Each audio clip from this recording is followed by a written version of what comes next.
السلام عليكم ورحمة الله وبركاته، حبايبي وعيلتي التانية وصحابي، يا رب تكونوا كلكم بخير. النهاردة جايلكم فيديو جديد. اسفة طبعا برضو تاني مرة على صوتي، انا لسه تعبانة شوية، بس كان بقالي كام يوم ما نزلتش فيديوهات، وقلت النهاردة لازم انزل لكم حتى لو بحاجة بسيطة. النهاردة الولاد كان نفسهم ان هم ياكلوا صينية مكرونة بشاميل، وطبعا انا بقالي كام يوم ما نزلتش اجيب طلبات، في الحاجات اللي عندي محدودة، ولكن قلت ان شاء الله بيها هعمل صينية المكرونة البشاميل، وهتطلع جميلة وهتطلع حلوة، وكل الناس هتعجبهم، وان شاء الله تجربوها وتطلع معاكم كويسة زي ما ان شاء الله تطلع معايا. هيكون النهاردة معانا قبل ما نبدأ الفيديو، معلش نسيت اقول لكم، افتكروا اللايك والشير وسبسكرايب للقناة عشان وتدوسوا على زر جرس عشان يوصل لكم كل جديد.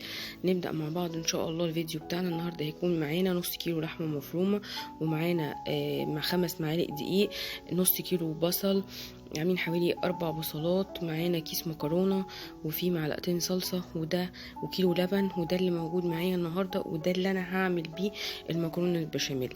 هنبدأ مع بعض يلا، وهنجيب حله ونحطها على النار، حطينا فيها معلقه زبده وكمان معلقه زيت عشان خاطر نحط البصلايه.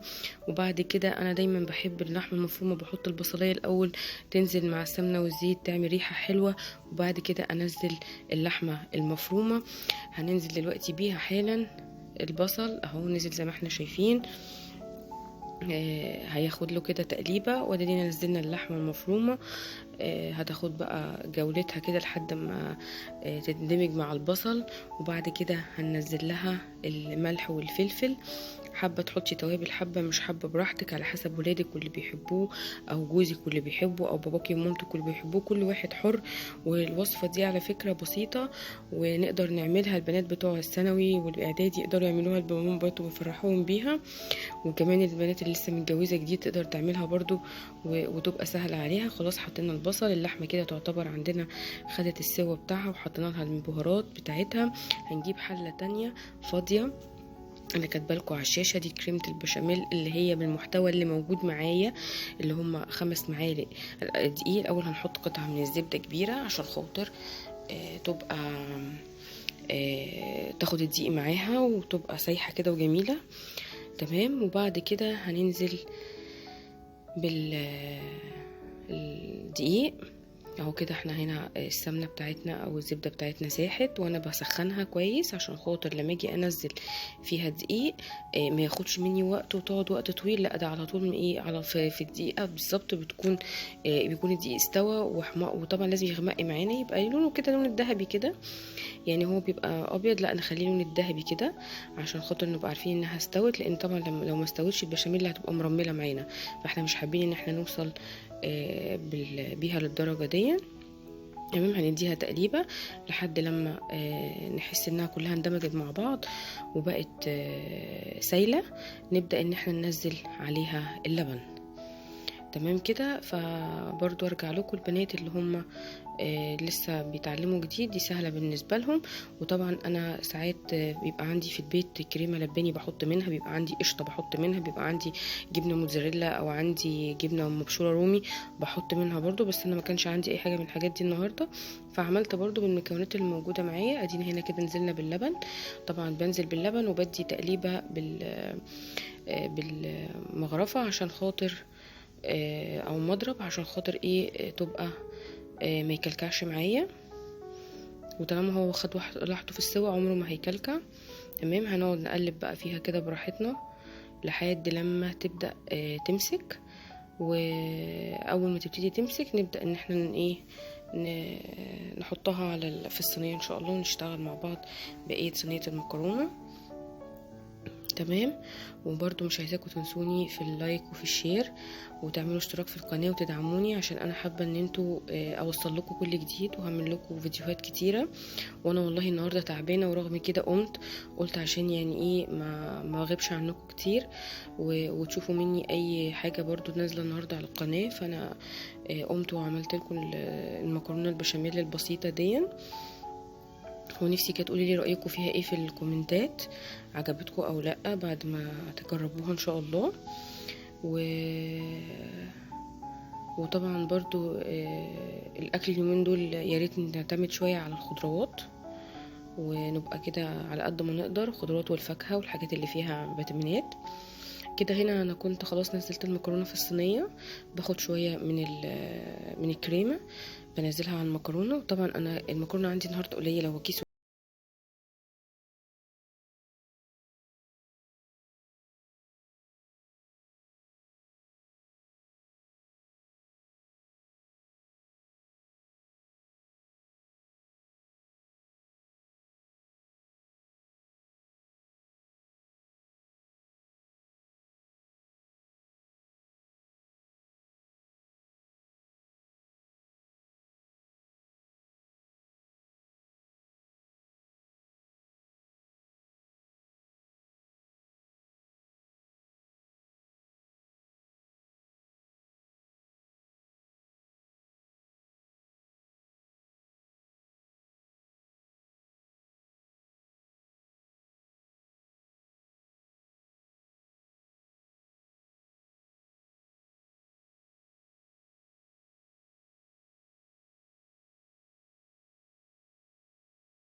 اللي انا شرحتها او قلتها، بس ده اللي كان موجود.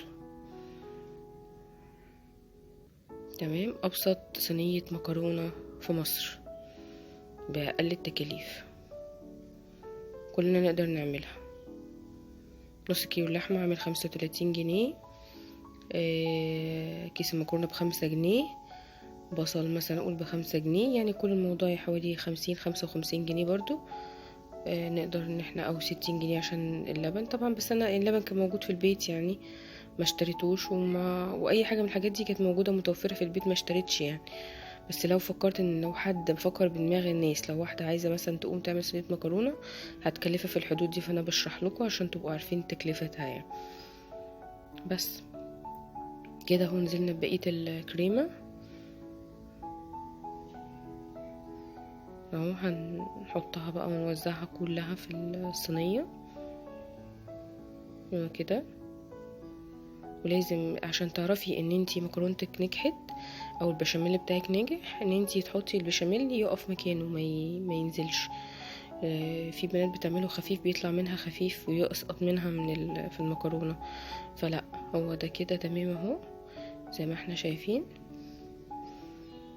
وسامحوني لو الصوره مش واضحه قوي، بس انا والله على قد ما قدرت صورت على قد ما اقدر النهارده من التعب، يعني انا مش قادره. تمام كده اهو، خلاص احنا وزعنا كده الكريمه، اتاكد انها نزلت كلها واندمجت كل الصينيه مع بعضها، وهدخلها الفرن مع بعض. هندخلها الفرن وبعدين نوزع كويس برضو الكريمه فيها عشان تبقى متوزعه حلو. نرجع بعد كده، ايوه تمام، وندخلها الفرن وتعالوا نطلعها ونشوفها بقت عامله ازاي. اهي ادي صينيه المكرونه البشاميل، شايفين جمالها وشايفين لونها عامل ازاي. يا رب تكون نالت اعجابكم. طبعا هي كانت سخنه فانا اضطريت اقطع منها برضو حته عشان اوريها لكم من جوه، فما كانتش مسكت كويس، فهتطلع في الطبق ممكن تكون سايحه شويه، بس لما ما استناهاش لما تبرد عشان انزلها لكم. انا قطعتها على طول، يمكن الولاد جعانين وعايزين ياكلوا فاضطريت ان انا اقطع على طول وحطيتها لكم. طبعا بقدم معاها النهارده، عملت معاها ايه؟ مخلل، عندي ليمون مخلل، عندي جزر، عندي اي حاجه مخلله بتدي طبعا طعم وكده معاها، وبرضو بتكملة الطبق يعني، لان كده كده هي فيها لحمة مفرومة، فيها كل الفوائد. ده كده شكل الطبق اهو، وهي متقطعة. معلش سامحوني بقى انا ما استنتش لما تبرد عشان تبقى قطعة واحدة. وحطينا اهو معاها زي ما قلت لكم المخلل، وتقدروا تعملوها وتاكلوها بالالف هنا وشفا يا رب. ويا رب النهارده اكون اسعدتكم.